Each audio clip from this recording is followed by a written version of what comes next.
Olá, você está no canal Um Conto por um Ponto.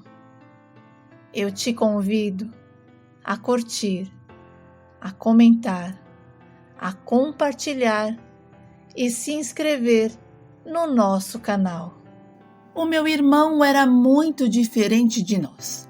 Ele gostava de passar a maior parte do seu tempo pintando, desenhando, criando histórias. E aos 8 anos ele fez um nu. E a minha mãe não entendeu e acabou rasgando e jogando fora a sua arte. Mas o Rui continuou desenhando mesmo com a mamãe ficando nervosa e ameaçando interná-lo num sanatório, achando que ele não batia bem das ideias. E quando ele foi para a escola, a diretora mandou chamar a minha mãe para uma conversa, porque ele não deixava a professora ensinar. E sempre que ela começava a explicar, ele dizia que já sabia e ainda ensinava os amiguinhos. E teve uma vez que ele explicou para todo mundo na sala como os bebês nasciam. E a professora achou um absurdo e o colocou de castigo. E a mamãe ficou tão assustada que procurou ajuda profissional e espiritual. Mas o meu irmão continuava do mesmo jeito ou até pior aos olhos dela. Mas tirando isso, o Rui era uma criança maravilhosa e muito inteligente.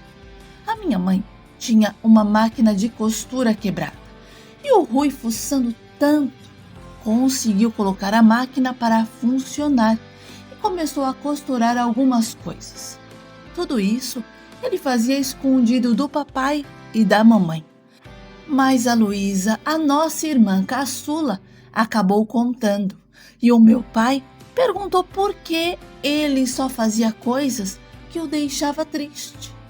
E o Rui, na inocência, respondeu que não sabia que costurar deixava alguém triste.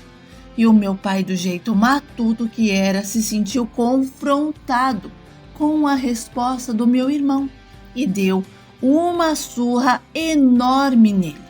E afirmou que se pegasse ele na máquina costurando novamente, ia arrancar as suas pernas e que ele era homem e deveria fazer coisas de homem e não costurar, desenhar e inventar histórias. E o meu irmão foi ficando triste porque tudo o que ele gostava de fazer era proibido. E isso fez com que ele se isolasse no quarto, quieto, sabe?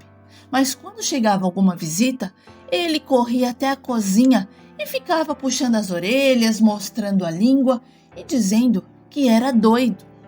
E como sempre, depois que as visitas iam embora, ele apanhava.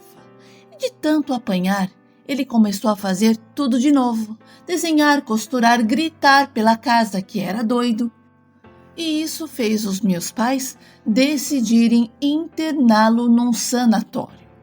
Eu e o Rui éramos gêmeos, tínhamos a mesma idade. Então eu não me lembro direito como tudo aconteceu.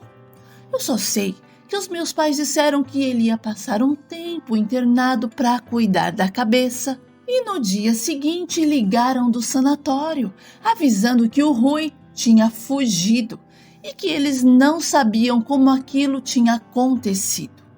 E os meus pais entraram em total desespero, foram à delegacia, mas não encontraram o meu irmão.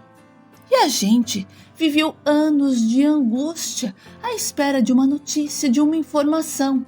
E a mamãe fez até promessa. O tempo foi passando e eu e a Luísa começamos a trabalhar na mesma fábrica de chocolate. E lá ela conheceu um rapaz com quem se apaixonou loucamente e acabou engravidando dele, o que foi um escândalo em casa. Os meus pais, preocupados com o que os outros iriam pensar, decidiram encobrir a gravidez, pressionando o rapaz a marcar a data de casamento. E sob essa pressão, ele marcou. Mas no dia do casamento, ele não apareceu, o que deixou a minha irmã profundamente arrasada porque ela gostava muito dele. Mas o João sumiu e nunca mais soubemos dele. Até da empresa ele pediu demissão. E a Luísa passou a ser vigiada 24 horas, porque a minha mãe tinha medo dela engravidar novamente. Diferente de mim, a minha irmã era mais namoradeira, então eles ficavam em cima dela por causa disso. Mas quando a Luísa recebeu a sua liberdade outra vez, ela engravidou de um vizinho, mas dessa vez eles se casaram. O Geraldo assumiu até o primeiro filho dela, o Carlinhos. Bom, mesmo com o tempo passando, a gente nunca conseguia esquecer o Rui. Vivíamos na esperança de um dia poder encontrá-lo de novo. A minha mãe sempre dizia que antes de fechar os olhos, gostaria muito de reencontrar o Rui e pedir perdão para ele por tê-lo deixado num sanatório, e que se ela pudesse voltar ao passado, teria feito tudo diferente.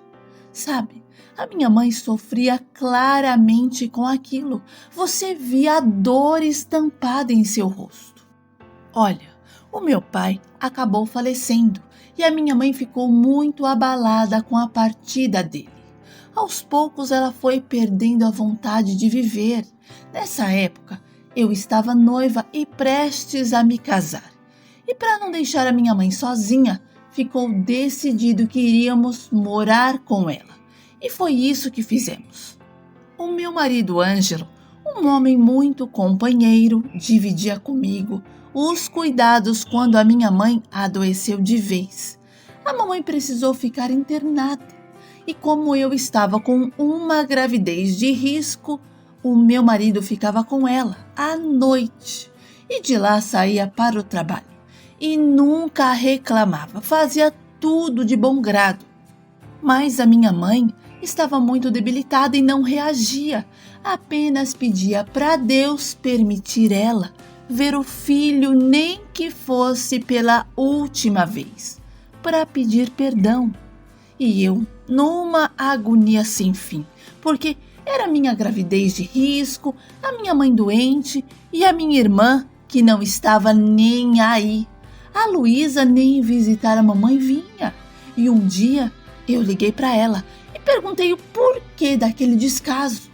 E ela respondeu que já que eu morava na casa da mamãe, que eu me virasse com tudo. Bom, enfim, eu tive a minha filha, a Maura, e a minha mãe ficou bastante animada com a chegada da neta. Voltou a comer, já se levantava da cama sem precisar da ajuda do Ângelo. E um dia, alguém bateu à porta de casa. E quando eu atendi, eu vi um homem do lado de fora perguntando se a dona Nete estava em casa. E eu, curiosa, perguntei o que ele queria com ela. E ele respondeu que era o filho dela. Eu fiquei sem acreditar no que havia acabado de ouvir.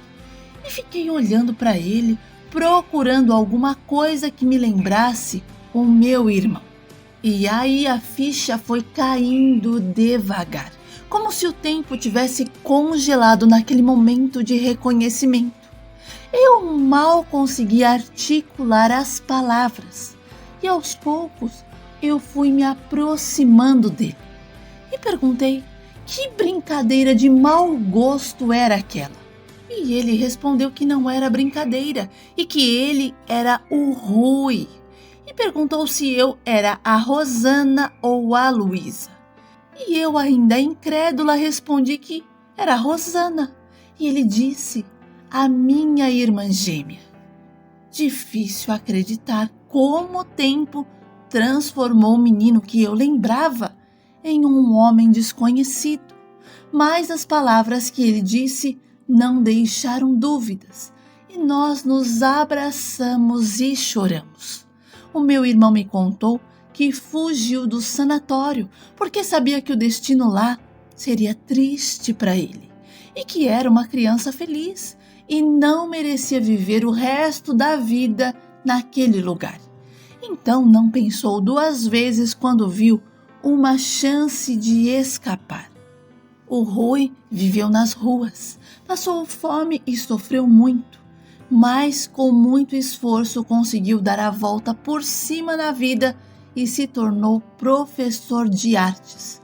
E quando a minha mãe viu o Rui, ficou sem ar e passou o tempo todo abraçada e pedindo perdão a ele.